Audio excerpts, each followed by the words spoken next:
Pode se assentar, por favor. Glória a Deus.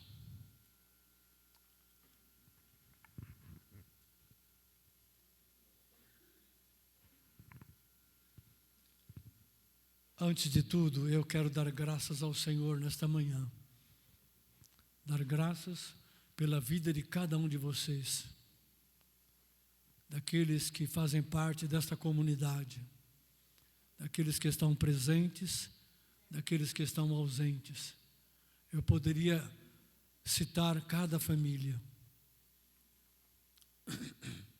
Dou graças a Deus porque cada um de vocês são chamados por Deus, são eleitos do Senhor, e no tempo de Deus foram alcançados, fomos alcançados.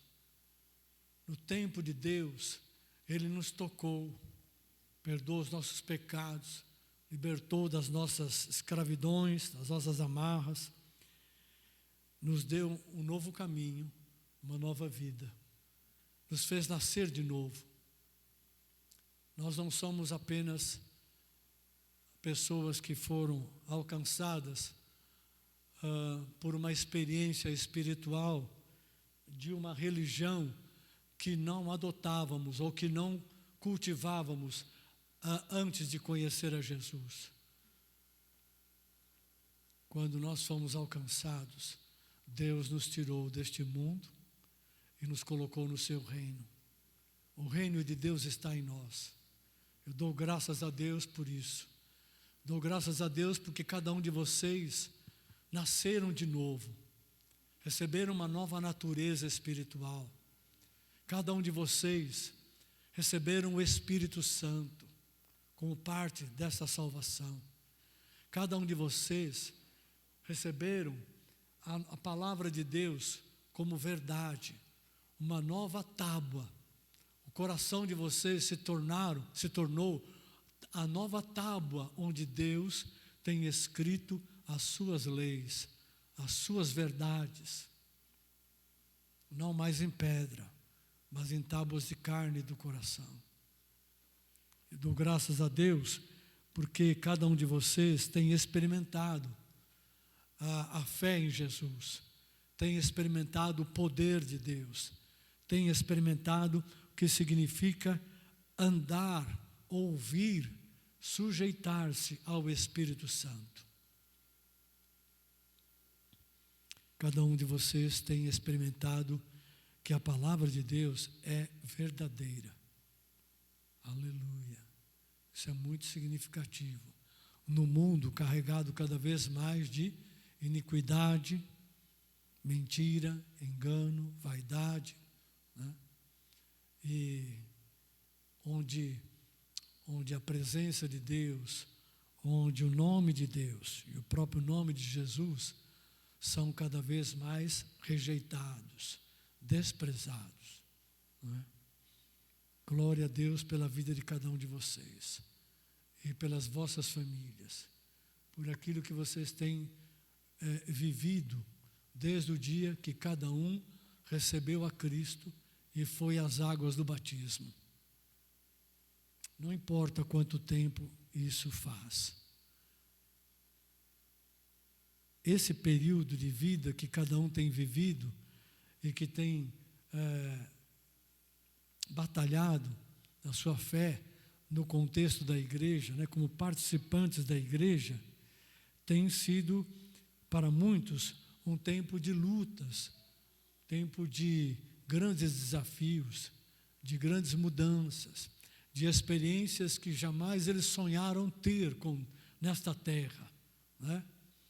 De como o Senhor é bom, como o Senhor é misericordioso, como Deus é gracioso conosco, como Ele tem nos atendido, como nos tem suprido, como tem socorrido as nossas vidas em momentos em que parece que não tem nenhum socorro possível para resolver o nosso problema, né? Como Deus tem trazido saúde, cura para as nossas vidas, nossas enfermidades. Nós temos em nós mesmos o testemunho de que Deus é real, que Deus é fiel, que Deus é verdadeiro naquilo que Ele fala, e que o diabo é mentiroso, enganador e pai da mentira. Nós cantamos há pouco aquele cântico que fala, logo eu, para realçar o fato de que até eu, logo eu que estava numa condição tão deplorável, o Senhor me alcançou, me tocou com o seu amor, usou da sua graça para comigo. Temos cantado este cântico, temos cantado com gratidão e com alegria, essa mensagem que foi composta e que é muito oportuna. Mas eu quero lembrar os irmãos que todos nós temos no círculo das nossas amizades, relacionamentos, pessoas que estão próximas a nós e talvez outros que estão um pouco distantes. Eles estão precisando receber o mesmo testemunho que nós recebemos. Eles estão precisando conhecer o mesmo Deus que nós conhecemos, o mesmo Jesus Salvador que nós temos. Eles precisam conhecer a mesma verdade que nós conhecemos. Eles precisam saber do mesmo caminho da vida, que é Jesus, do mesmo caminho que nós estamos trilhando. Porque se eles não souberem disso e não tiverem a oportunidade de compreender que em Jesus e na palavra da verdade de Deus há salvação, há cura, há livramento, há uma nova vida, eles nunca vão poder entrar neste lugar com você e comigo e cantar este cântico. Eles vão estar privados de cantar este cântico. Logo eu,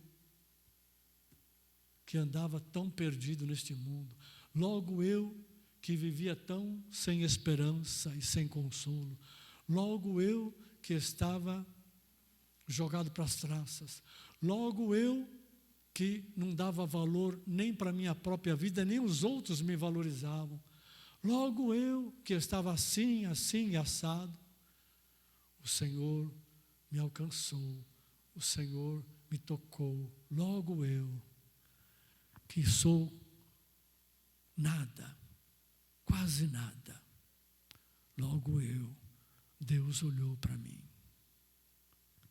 Se nós não tomarmos uma nova decisão e uma nova atitude de permitir que o nosso testemunho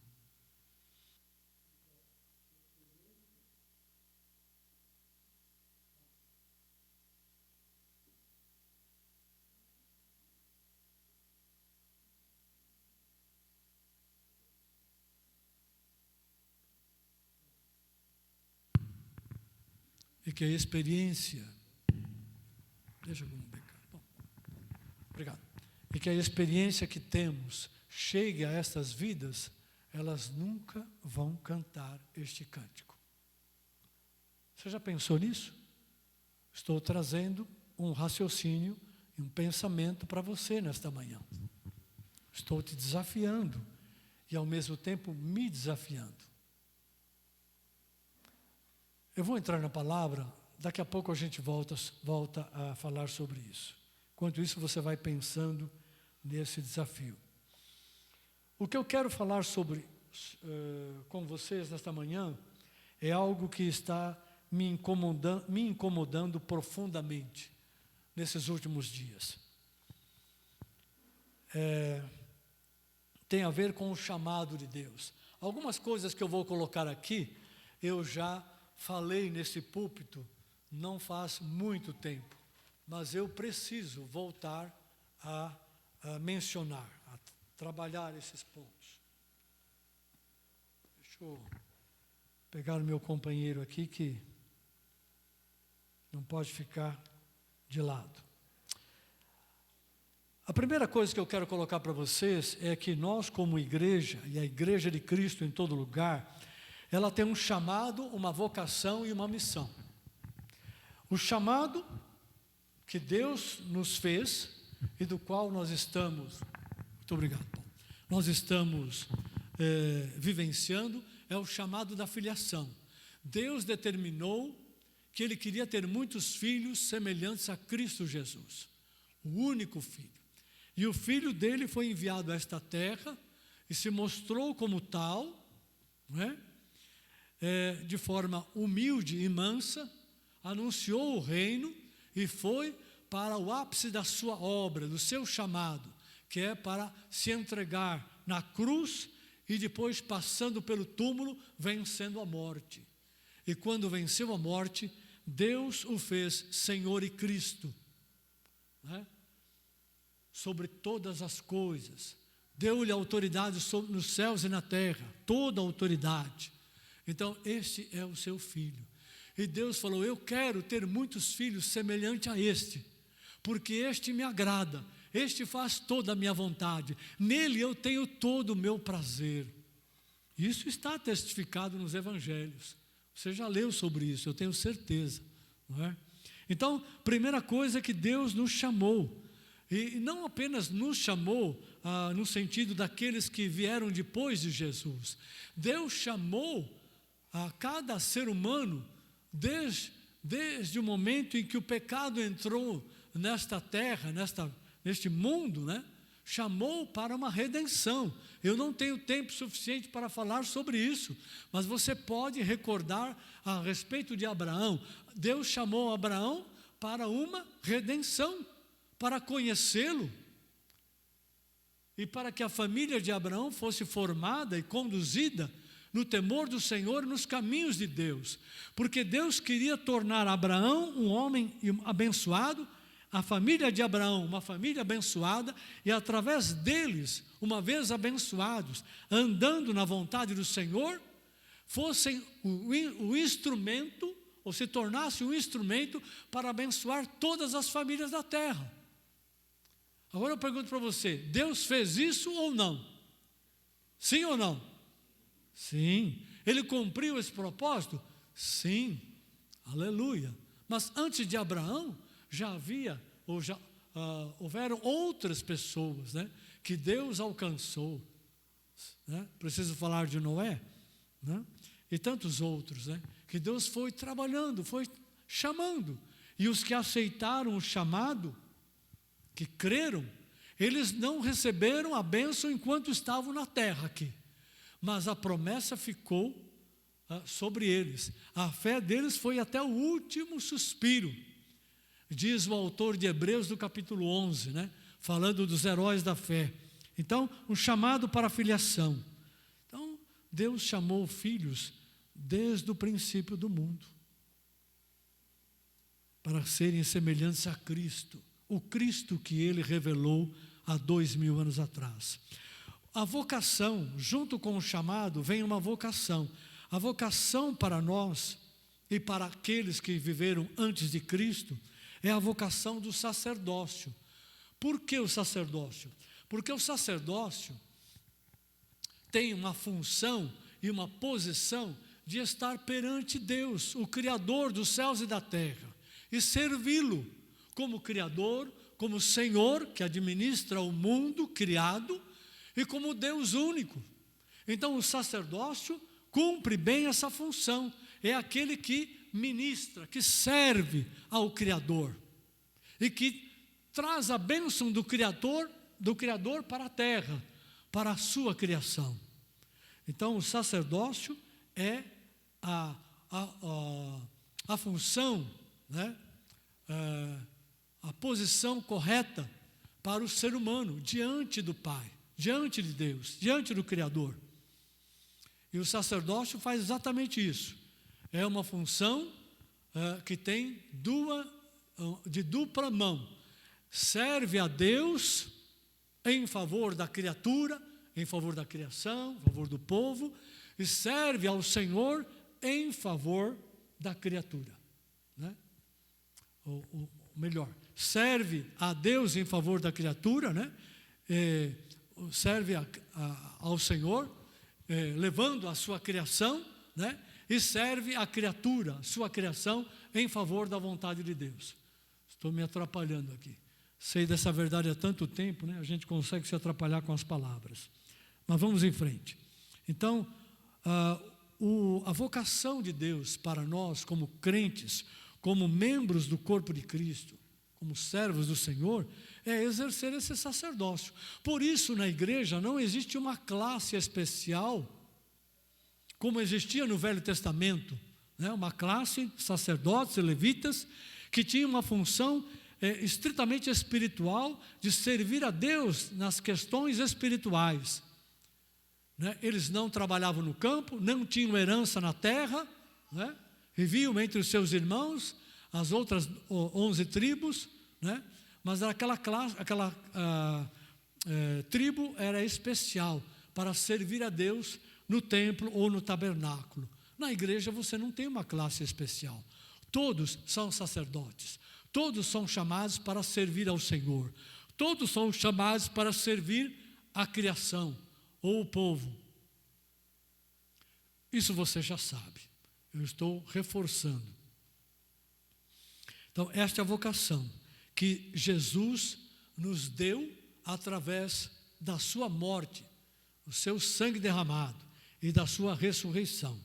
É por causa disso que ele, chamado o sumo sacerdote de uma nova ordem, a ordem de Melquisedeque, nos chama, nos capacita, nos estabelece para ser sacerdotes de uma nova ordem. É ele que fez isso. Não é a cultura religiosa, não é a religião, não é a denominação, a instituição religiosa, não é os governos humanos. Quem nos estabeleceu como sacerdotes de Deus foi o próprio Jesus, o sumo sacerdote de uma nova ordem, segundo a vontade do Pai. Concordam com isso? Digam um amém. Glória a Deus. E o terceiro ponto é que Deus nos chamou e nos chama para uma missão, a missão de alcançar as nações, a missão de alcançar as famílias, da mesma forma como ele chamou a Abraão. E Abraão foi um pré-anúncio do que ele faria em Cristo. É algo que serve de referência, de espelho, daquilo que ele faria através do descendente de Abraão, que é Jesus, segundo a carne. Então, a missão de Deus foi cumprida em Cristo.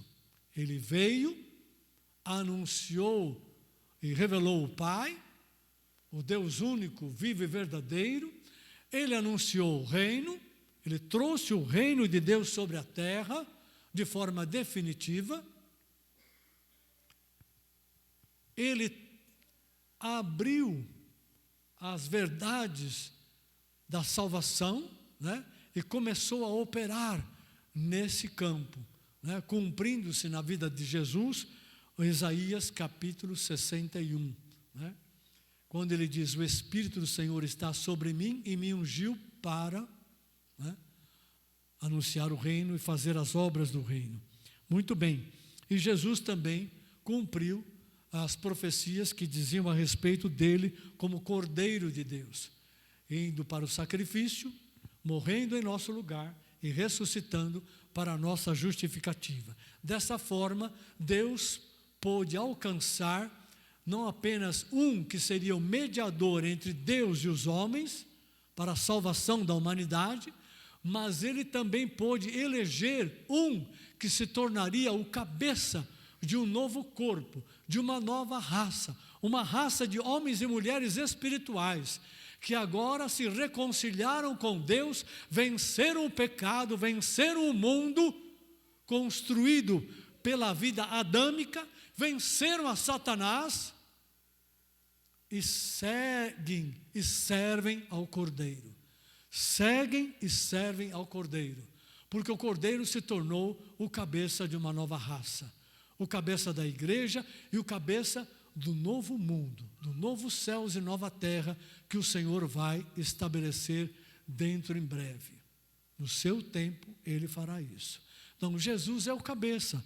Por isso Ele é chamado de Rei dos Reis e Senhor dos Senhores. é a Ele que eu e você devemos submissão, obediência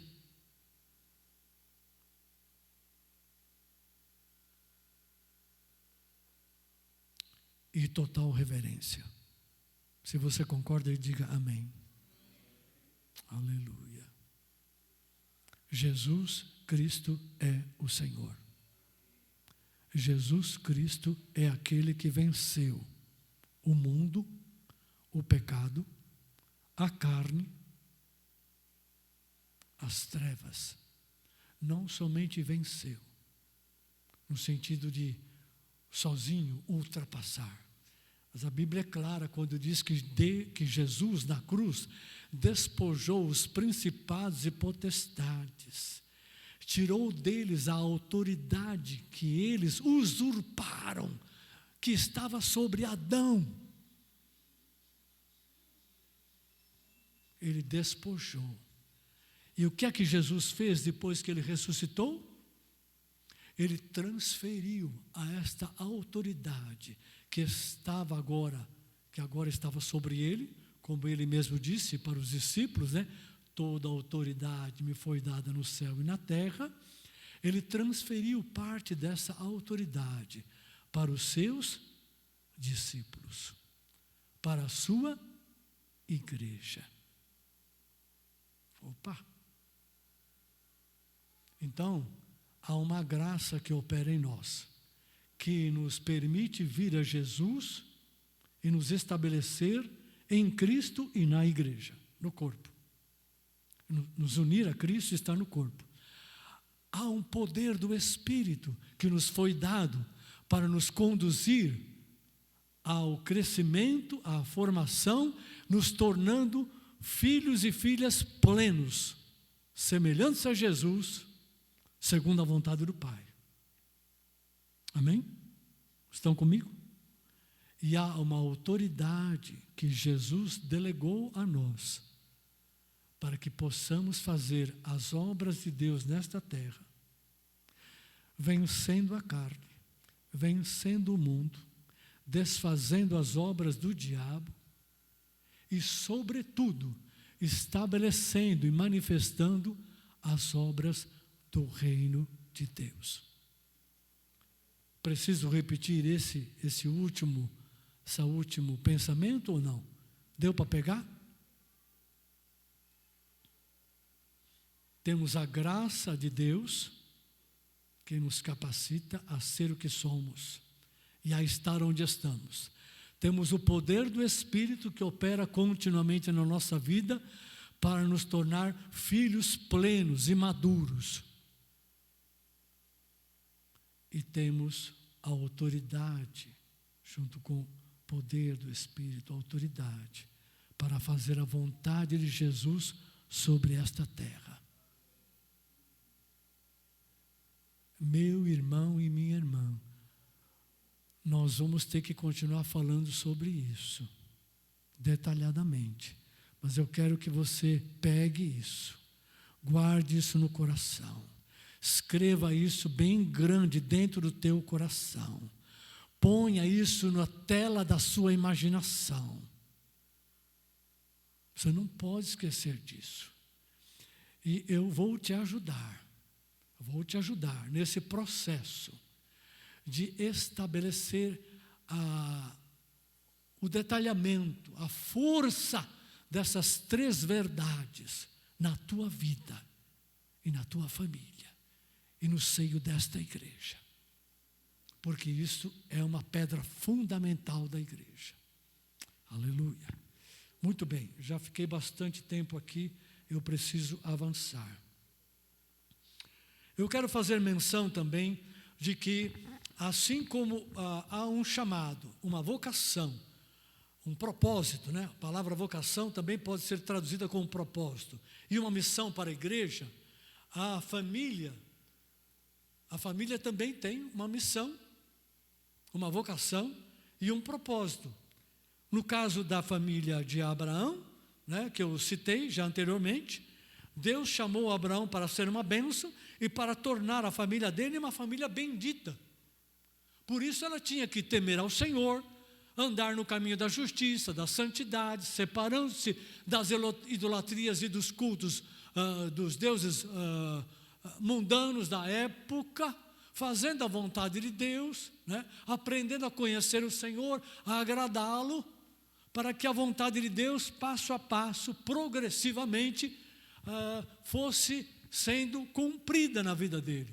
E Deus foi passo a passo conduzindo Abraão e a sua família, até o ápice em que ele estava disposto a entregar o seu filho Isaque para um sacrifício, crendo que Deus era poderoso, o mesmo que deu a ele o filho da promessa, era poderoso para ressuscitá-lo das cinzas e dar a ele um filho da promessa, mantendo a promessa, porque Deus tinha aprendido que Deus é Deus de justiça e Deus de fidelidade, e se Ele prometeu, não importa o que venha acontecer nas circunstâncias da terra, Ele vai cumprir, porque Ele tem os seus próprios meios, ainda que a gente não saiba quais são, mas Deus é fiel para cumprir cada palavra, cada vírgula, cada ponto que Ele prometeu para a tua vida e para a minha vida. Ele é fiel. E a Bíblia é testemunho desta fidelidade. Testemunho de que o que a boca de Deus fala é a verdade. E está alinhada com a justiça e a santidade sempre. Sempre. Nunca foge disso. Nenhuma palavra do Senhor tem um caráter que se desvia para a injustiça ou para a impureza ou coisa semelhante.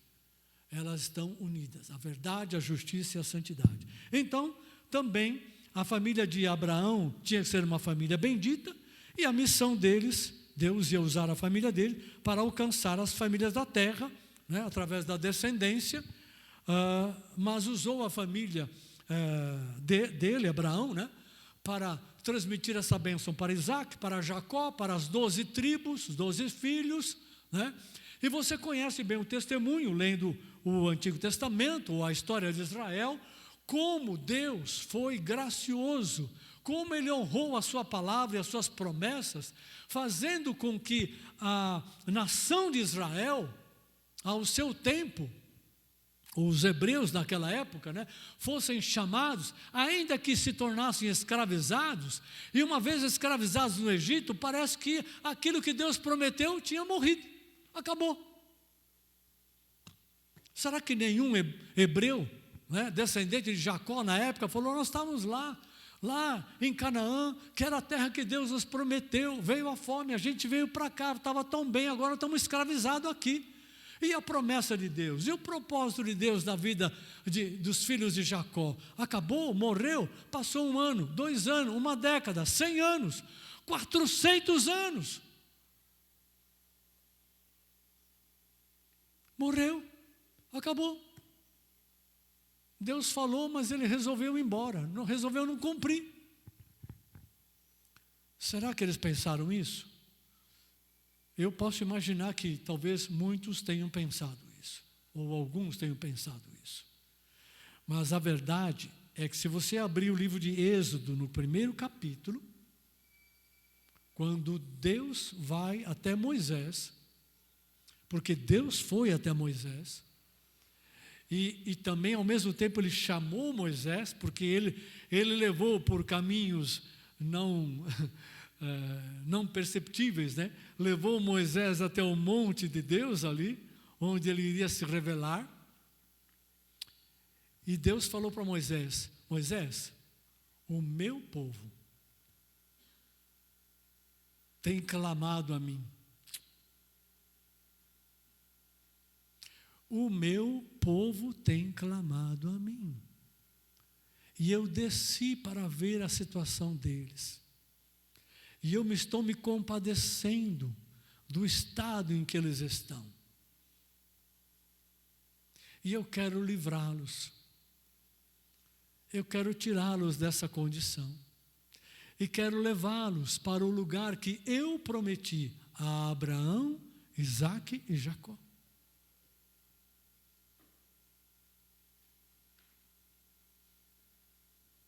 Eu ouvi o clamor do povo.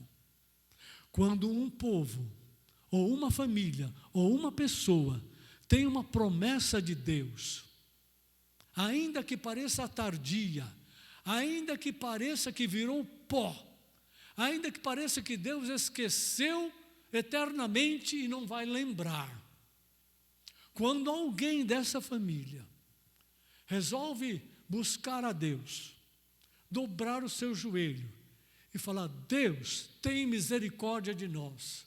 Deus, um dia o Senhor prometeu, um dia o Senhor falou isto e isto, um dia o Senhor fez isto e isto, um dia o Senhor nos levou a provar esta e esta bênção, este e aquele caminho, mas hoje, olha como nós estamos. O coração de Deus é suficientemente compassivo, suficientemente misericordioso, gracioso, sensível para ouvir e para recordar, como se ele precisasse recordar, né? A sua promessa ou as suas promessas. E por causa daquele clamor, por causa da fé, por causa do quebrantamento, da humildade daquele coração que estava confiando na misericórdia de Deus, Deus vai revelar a sua fidelidade e vai responder. E trará o mover que precisa ser trazido para operar a bênção, a solução e a vitória que aquela família precisa. Se Deus fez e faz isso com famílias, e fez isso com nações no passado, fez isso com Israel, fez isso com Nínive, fez isso com as nações da terra no tempo dos apóstolos, debaixo do Império Romano. Fez isso com as nações do Oriente, do Ocidente.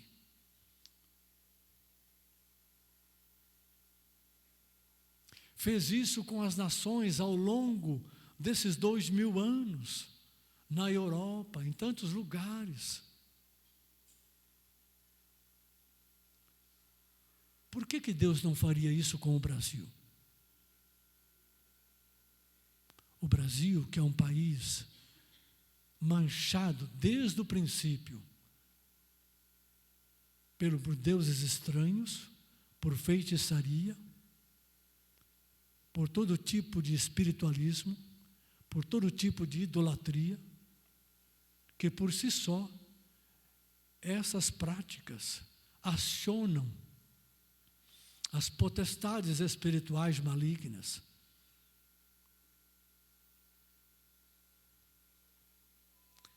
Para todo tipo de roubo, destruição, morte, corrupção, vaidade, cobiça, toda sorte de pecados. O Brasil é o que é e tem sido o que é, porque ele tem estado predominantemente debaixo de potestades malignas, demônios, espíritos enganadores, que têm atuado na vida do povo, que têm atuado na vida dos governantes. Mas eu pergunto para você, se Deus fez milagres na vida de povos, nações da antiguidade, que clamaram ao Senhor, que pediram a sua misericórdia. Nínive não era um povo de Deus, era o povo inimigo do povo de Deus. Era um povo que na época era o cabeça do império. Nínive era a capital do império assírio.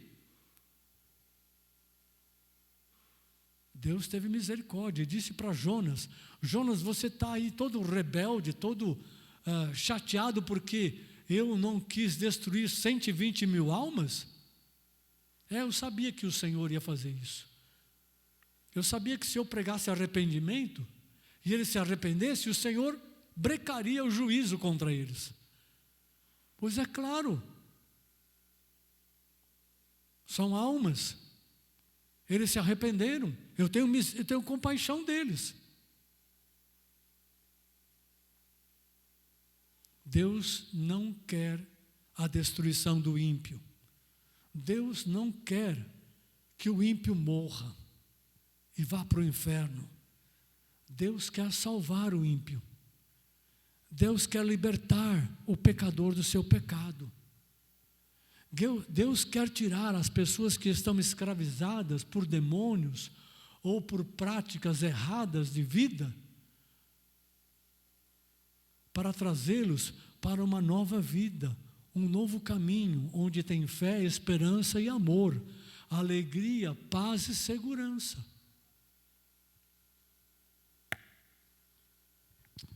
Glória a Deus. Então, Deus está interessado em trazer o seu chamado, a sua eleição, o seu propósito e a sua missão, tanto para nós individualmente, mas também como família, como igreja e como nação. E como nação do Brasil, a igreja no Brasil tem uma responsabilidade direta em fazer isso.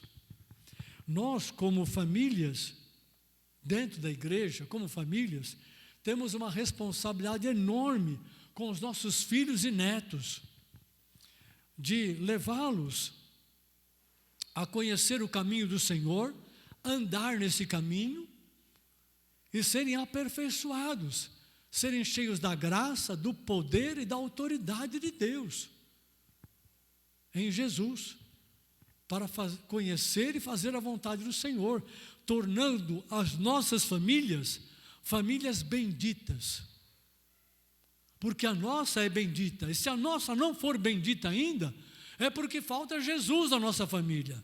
Se não é bendita é porque falta a verdade de Deus.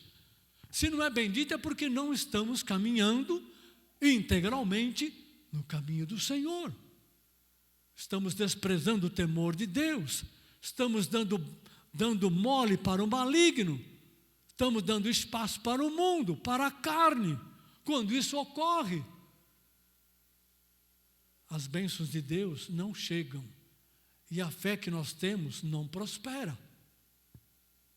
Então tem que haver um corte. Se nós queremos ser pessoas abençoadas, famílias abençoadas, que Deus possa usar as nossas vidas e as nossas famílias para abençoar outras famílias, para abençoar esta nação, produzindo filhos e filhas cheios do Espírito Santo, cheios do conhecimento do Senhor, do poder de Cristo e da autoridade de Cristo, nós precisamos andar de modo agradável ao Senhor, vencendo a carne, a nossa vontade, os nossos apetites, que não podem controlar a nossa vida, o nosso caminhar diário. Não pode os nossos apetites controlar os nossos pensamentos e sentimentos. Não pode. E nós é que temos que controlar os nossos apetites pelo poder do Espírito e da palavra de Deus. Temos que vencer a carne, vencer o mundo em todas as suas mundanidades e apelos, vencer o maligno, vencer as trevas e permitir, não é só vencer, é permitir que a palavra de Deus e a operação do Espírito Santo em nós produza uma nova vida, a vida de Cristo em nós, produza um testemunho de poder, onde as obras de Deus estarão em nós, porque a nossa vida vai se tornando a obra de Deus, nós somos a lavoura de Deus, nossa vida pessoal e nossa família, onde Deus está lavrando, trabalhando, lançando as suas sementes, regando, cuidando, zelando, tirando as raízes velhas, tirando as ervas daninhas que porventura estejam em nossa vida, tirando aquilo que é mal, cuidando para que nós sejamos santificados, purificados do pecado e das coisas da carne, que geram imundícia e bloqueiam a fé, impedem o progresso espiritual das nossas vidas, tiram a nossa saúde espiritual, nosso ânimo, nossa força, nossa firmeza em Cristo.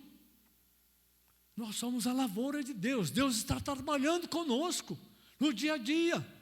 Então temos que vencer como eleitos de Deus, como sacerdotes e como chamados para cumprir a missão de Cristo. Temos que vencer o pecado na carne, através do mundo e através das ciladas e das setas do diabo. E permitir que a autoridade, o poder de Deus flua poderosamente em nossas vidas. Aleluia. Glória a Deus. Então, queridos, Deus nos chamou para ser indivíduos, pessoas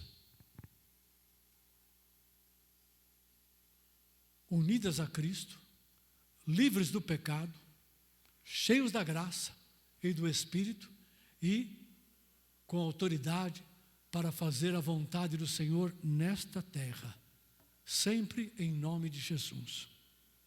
Deus nos chamou a igreja para abençoar famílias, abençoar pessoas e abençoar as nações. A começar da nação do Brasil, a começar da cidade onde nós estamos e da região onde nós estamos fixados. Eu não vou ter tempo, mas vai ficar para um outro momento, né? Deus nos chama para uma vida de devoção. E a vida de devoção é uma vida de oração, uma vida de busca, uma vida de jejum, uma vida de intercessão, de clamor ao Senhor, uma vida de meditação na palavra, uma vida de estudar a palavra para compreender a palavra, individualmente, coletivamente. Uma vida em que a gente busca a Deus, não porque aprendemos que tem que fazer isso, ou porque se eu não buscar a Deus, Deus vai fechar os céus e vai impedir as bênçãos dele sobre nós. Não é uma troca, não é um negócio. Nós buscamos a Deus porque Ele é Deus, porque Ele é o Senhor, porque Ele é o Criador, porque Ele nos tirou das trevas e da escravidão e nos deu uma nova vida. Nossa vida foi comprada, nós somos dele. E porque nós temos suficiente clareza de que nós somos pequenos, limitados, inadequados, pobres, e que sem Deus nós não somos nada. Como disse Jesus para aquele povo daquela cidade, que tinha uma igreja ali, ele disse: vocês são pobres, cegos e nus. Vocês estão pobres, cegos e nus, e não estão percebendo isso. Isso que é o pior. Disse para aquela igreja: eu sugiro que vocês comprem ouro para se enriquecer de mim, que vocês recebam de mim colírio para curar a vossa visão, né? A cegueira. Pobres, cegos e nus. E comprem vestes para cobrir a vossa nudez. As vestes têm a ver com justiça e santidade. Então, há realmente uma vida de devoção que faz parte do chamado e da vocação. E sem esta devoção ao Senhor, e também sem nos entregarmos à palavra de Deus, porque a palavra é o elemento chave que vai nos guiar na verdade e vai nos dar a sabedoria para viver nesta terra e para fazer a vontade de Deus. Sem a verdade em nossos corações, sem a sabedoria em sua plenitude, nós nos tornamos ignorantes e presas fáceis dos homens, dos aproveitadores, dos oportunistas, dos enganadores, das circunstâncias que muitas vezes parecem tão infantis, tão inocentes, né? Tão assim, chamativas, e que vão nos enredar, nos prender por falta de sabedoria. A palavra é o elemento central. Foi por isso que Deus, quando Josué se tornou o líder do povo de Israel e tinha uma missão enorme diante dele, no qual ele era o líder. A missão era para o povo de Israel, mas ele era o líder principal. E Deus falou: Josué,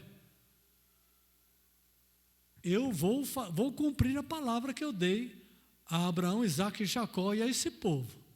Você vai liderar esse povo para entrar na terra. Só que, para você ser bem-sucedido, você precisa assumir um compromisso de estar com a minha palavra, dia e noite, na sua boca, meditando na palavra, compreendendo a palavra. Não permita que o teu coração fuja da palavra. Deixa a palavra te guiar, deixa a palavra te orientar, deixa a palavra te dar sabedoria, deixa a palavra te ajudar a decidir as questões, deixa a palavra te dar os recursos para que você tome as decisões que você precisa tomar, porque sem a minha palavra, o seu ministério, a sua liderança, o seu governo não terá sucesso. Eu estou colocando a palavra da forma contrária ao que está escrito, né? Deus falou: com a minha palavra, desta forma, você será bem-sucedido. Você vai alcançar sucesso. Você vai ter vitória. Nós precisamos de uma vida nova de devoção. Nós precisamos de meter a cara novamente na palavra. Na verdade, nós estamos precisando pedir a Deus que tenha misericórdia de nós, porque nós temos vivido com meias palavras, meias verdades. Por isso a fraqueza espiritual, por isso as enfermidades, por isso a falta de conhecimento, por isso a falta de a ignorância, por isso a falta de sabedoria, por isso decisões erradas, por isso a compreensão das coisas que estão diante de nós falha, e que depois resulta em prejuízo, em danos. Por isso a acomodação espiritual, por isso a insatisfação, por isso a falta de frutos, por isso a falta de obras, por isso a falta do exercício da autoridade do nome de Jesus. Porque tem faltado a verdade nas nossas vidas, e a verdade vem pela palavra. Tem faltado poder do Espírito Santo. Tem faltado corações cheios do Espírito, que estão ocupados com as coisas deste mundo, com as sutilezas da carne, com as apetites da nossa carne. E temos buscado a vida deste mundo, as coisas deste mundo, para satisfazer a nossa carne. Estou falando de coisas lícitas, mas coisas que atrapalham a nossa fé, que roubam a prioridade do reino de Deus na nossa vida, a prioridade da presença do Senhor e da busca do Senhor. Eu pergunto para vocês, todos nós temos 24 horas, só vou fazer essa pergunta, tá? Eu poderia avançar, mas o tempo não está permitindo. Todos nós temos 24 horas a cada dia da nossa vida. Todos nós temos um trabalho. Todos nós temos obrigações familiares. Alguns de nós estudam, né? Além da carga de trabalho, estudam. Alguns não trabalham, mas estudam. Todos nós temos obrigações. Eu pergunto para vocês que estão aqui e aqueles que estão nos acompanhando, não precisa levantar a mão. Quantos de vocês assumiram um compromisso de estar ao menos meia hora por dia diante do Senhor, buscando a face dEle, clamando ao Senhor pela sua vida, pela sua família, pela igreja, pelo Brasil, por outras coisas que são necessárias e importantes na tua vida, na tua família ou na obra da igreja? Quantos têm conseguido separar meia hora? Jesus chegou para os seus discípulos no Getsêmani, falou para eles: venham aqui orar comigo. Passou 1 hora, ele voltou, porque ele se adiantou um pouquinho, e quando ele voltou, ele encontrou os discípulos dormindo. O sono dominava a vida deles. E ele falou: escuta, vocês não conseguiram nem sequer ficar 1 hora comigo, vigiar comigo? Porque aquele momento era de vigilância, né? A oração era um tempo de vigília, porque ele sabia o que ia acontecer. Nem 1 hora vocês puderam ficar. Se você examinar bem a palavra de Deus vai mostrar que nós precisamos dar um tempo ao Senhor, um tempo que você pode crescer, mas o mínimo é 1 hora. Quando você começa a orar, buscar o Senhor, 15 minutos, meia hora, daqui a pouco você está 45 minutos, daqui a pouco é 1 hora. Se você perceber, passa. Entende? Então, eu estou usando esse exemplo para mostrar que nós temos tido uma vida devocional muito curta, muito frágil, muito pequena. Mas você quer as bênçãos de Deus. Você quer a operação da graça de forma plena, completa. Você quer as bênçãos de Deus em que medida? 30, 60 ou 100 por 1? Você não quer as bênçãos de Deus só a 30 ou a 10%. Você quer 100% do que Deus pode te dar. Mas a tua vida devocional, como é que está? E o teu apego à palavra, como é que está?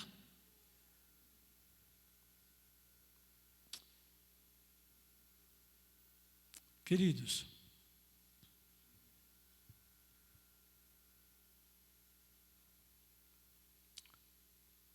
hoje é um dia, é um momento em que Deus está nos chamando para tomar uma nova posição. Eu estou chamando a igreja local para assumir um compromisso, um novo compromisso. Não importa o que você fez até agora, ou o que fez ou o que não fez. Não se preocupe com isso. Não é hora de olhar para trás. Agora é hora de olhar para frente. E por causa disso, Deus está trazendo sobre a sua igreja, e aí eu me refiro à igreja sobre a terra, à igreja aqui no Brasil, à igreja nesta cidade, nesta região, e nós estamos inclusos. Nós somos uma congregação da igreja em São Caetano do Sul. Uma parte da igreja. Deus está trazendo sobre nós um tempo favorável, um tempo propício. O que significa isso? Significa que Deus está abrindo na sua graça, no seu amor, na sua bondade, um tempo para permitir que a gente responda à sua palavra, responda à demanda que Ele está fazendo para nós, porque Ele quer nos ver no seu altar. Ele quer nos ver buscando ao Senhor, clamando pela nossa vida, clamando pela nossa família, clamando pela igreja, clamando pelo Brasil, clamando para que Deus perdoe os nossos pecados, clamando para que Deus perdoe a nossa negligência, nossa acomodação espiritual, perdoe a nossa ligação com o mundo, perdoe a nossa permissão que temos dado à nossa carne de agir em nós. Perdoe a nossa fraqueza espiritual, perdoe as nossas negligências, perdoe a nossa falta de paciência, nossa falta de busca, nossa falta de perseverança.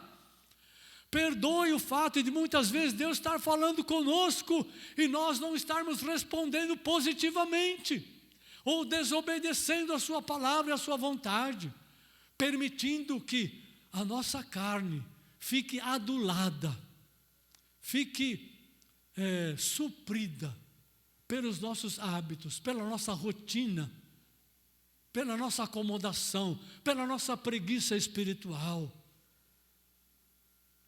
Muitas vezes,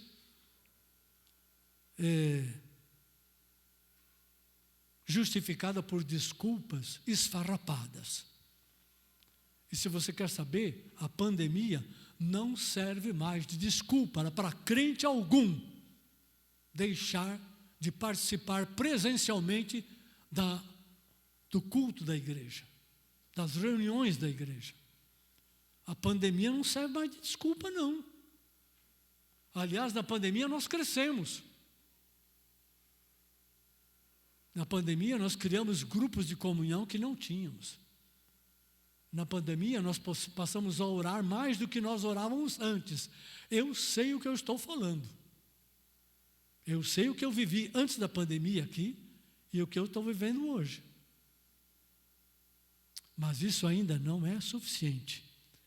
Se você que está me ouvindo, que está entendendo a palavra do Senhor, quer abraçar o chamado de Deus para ser filho ou filha, quer cumprir a vocação do Senhor, ou quer andar na vocação que o Senhor trouxe, e quer cumprir a missão de Cristo, que tem a ver com dar testemunho, fazer discípulos, levar o Evangelho a toda criatura, levar o Evangelho às nações. Se você quer fazer isto, hoje é um dia, este momento é um momento de assumir esse compromisso com o Senhor. Há aqui um ponto de inflexão. Não importa, estou repetindo, como você veio até aqui. Você chegou até aqui. Eu estou passando para você a oportunidade de você mudar naquilo que você precisa mudar e naquilo que eu preciso mudar. E eu só estou falando essas coisas para você porque eu já estou ouvindo o Senhor há algum tempo sobre isso e eu já entrei nesse alinhamento. Você não faz ideia do que está acontecendo com os pastores dessa cidade, com o conselho de pastores dessa cidade. Você não faz ideia o que o Espírito do Senhor está falando a eles. E eu estou junto ouvindo a mesma coisa. Mas não apenas com eles, individualmente. Deus está trazendo um mover. Deus está abrindo um tempo de oportunidade. Quem ouvir e obedecer vai crescer, vai ser liberto, vai ser curado, vai ter condições de avançar em abraçar o chamado, em andar na vocação e em cumprir a missão de Cristo.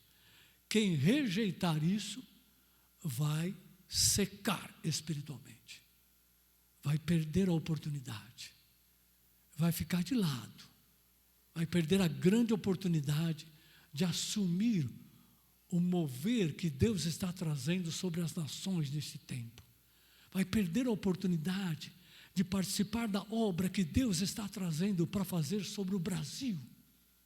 Mas para fazer a obra que Ele quer fazer no Brasil, Ele tem que tratar primeiro com a igreja. A igreja é uma bênção, mas ela está falha. Ela precisa de trato, ela precisa se reposicionar, ela precisa assumir novamente o chamado de Deus, a vocação de Cristo e a missão de Jesus. Hoje é o tempo para isso. Eu tenho plena certeza do que eu vou falar agora. Daqui para frente, Deus vai me dar as oportunidades para que eu possa detalhar isso para você neste lugar.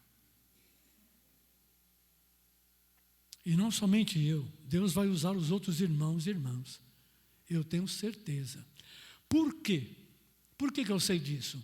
Porque Deus está abrindo não apenas um tempo de oportunidade, e agora eu quero me referir a nós, não importa o que está acontecendo aí fora. Deus está nos abrindo um tempo de oportunidade, e Ele vai usar cada vida que subir neste púlpito para falar com harmonia, com coerência, alinhado com aquilo que Ele quer fazer ou está fazendo. Nós não vamos brincar de pregar, nós não vamos pregar coisas agradáveis para deixar todo mundo contente. Isso não existe aqui, nunca existiu de fato, nem quando era pastor Euclides, o pastor presidente desse ministério, nem agora. Isso você sabe mesmo, né? Nunca fizemos isso. Então, hoje é o tempo. Se você ouviu a palavra hoje, e o seu coração tem fé, abraça hoje. Toma essa decisão hoje. Mas você vai ouvir novamente, porque eu estou te pedindo para você ouvir essa mensagem gravada novamente. Estou pedindo para você meditar sobre isso. Eu vou colocar uns textos que eu não estou te dando aqui. Eu não fui neles por causa do tempo, mas eu vou acrescentar para você meditar. E o próximo passo, depois daquele que nós vamos fazer aqui agora, o próximo passo que eu vou te chamar será para o dia 20 de maio. É uma sexta-feira. 20 de maio, sexta-feira, nós vamos ter uma vigília, uma mini vigília. Vamos começar com mini, tá bom? Para não espantar muito, para não dificultar muito. Vamos começar com mini. Mini vigília no próximo dia 20, uma sexta-feira, às 10 horas da noite até meia-noite e meia. O grupo ministerial está convocado. O grupo diaconal está convocado. O grupo do Ministério de Louvor da igreja está convocado. Sem falta, sem justificativa. Pastor, mas por que isso agora? Eu estou te falando em nome do Senhor, porque Ele está abrindo para nós a oportunidade. Você não pode abrir mão disso. Se você não puder estar aqui nessa vigília, você vai chegar para mim e vai justificar. E eu, diante do Senhor, posso justificar. Senhor, Ele não veio por causa disso. Ele está justificado. Mas se você não fizer isso, você não está justificado. Você está entendendo o que eu estou falando? Eu estou usando da autoridade que o Senhor tem me dado. E eu estou entendendo a gravidade do momento que Deus está nos abrindo, nos mostrando. Não dá para tratar com meias palavras. Nem, se puder eu vou, se der certo eu vou. Não tem isso, querido. Nesse momento, isto é inaceitável. Ou você vem, ou você justifica. E a justificativa vai para o Senhor. Se Ele justificar, está feito. Eu não vou justificar você. Se alguém tem que justificar, é o Senhor. Você fala com Ele, mas me comunica. Porque senão eu vou entender outra coisa. Tá bom? Então, dia 20, semivigília. Vamos começar assim e vamos avançar. Esquece que nós estamos no outono e que vem o inverno, tá bom? Vamos buscar o Senhor. Nós vamos buscar o Senhor. Mas nós vamos encontrar o Senhor. Eu não sei que Deus você quer encontrar. Presta atenção no que eu estou te falando. Eu não sei que Deus você quer encontrar quando você vai buscar a Deus. Eu sei o Deus que eu estou querendo encontrar. Eu sei o Jesus que eu quero encontrar.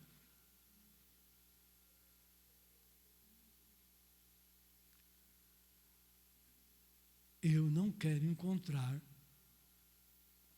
um Deus falso, um Deus de barro, um Deus de pedra. Eu não quero encontrar uma imagem.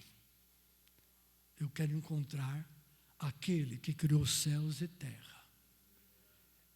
Aquele que estabeleceu o homem, o ser humano, para servi-lo, para fazer as suas obras aqui na terra e governar a terra.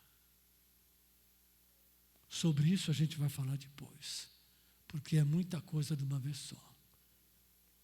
É esse que eu quero encontrar. Outra coisa que eu quero dizer para você, a minha palavra já terminou, mas eu quero lembrar você o seguinte: nós estamos para iniciar uma preparação de batismo, né? Um tempo para batismo aí, pessoas que querem se batizar, já há algum tempo. E estamos adiando, né? E eu tenho orado pelas pessoas que querem se batizar. Não somente eu, outros também têm orado. E esta semana eu decidi, né? Iniciar no próximo domingo. Eu tenho orado pela Gabriela. Vocês sabem quem é. Tenho orado para que Deus trabalhe na vida dela, tá? E já há algum tempo ela falou, pastor, ela veio aqui um dia e falou, pastor, eu quero me batizar. Ela não tinha falado isso comigo, até então. Pastor, eu quero me batizar.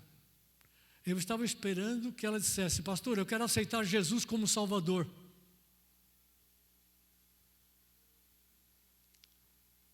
Porque eu tentei que isso acontecesse em algumas oportunidades, mas não aconteceu exatamente. E ela veio e falou, eu quero me batizar. Mas tá bom, a gente vai ver isso. Aí ela veio de novo, pastor, quando é que nós vamos começar a preparação do batismo? Ela está no meu pé, num português bem claro.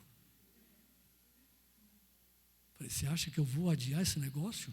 Eu estou orando por ela, eu estou orando pelos outros, eu estou orando pela Madá, pela família dela, pelas pessoas que têm vindo aqui com a Sandra, eu estou orando pelo Daniel, que faz parte do grupo, do Geiel e da Tatiana, estou orando por tantas outras pessoas.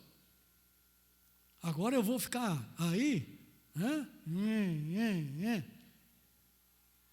Eu conferi com ela, ela não está grávida, mas está amamentando.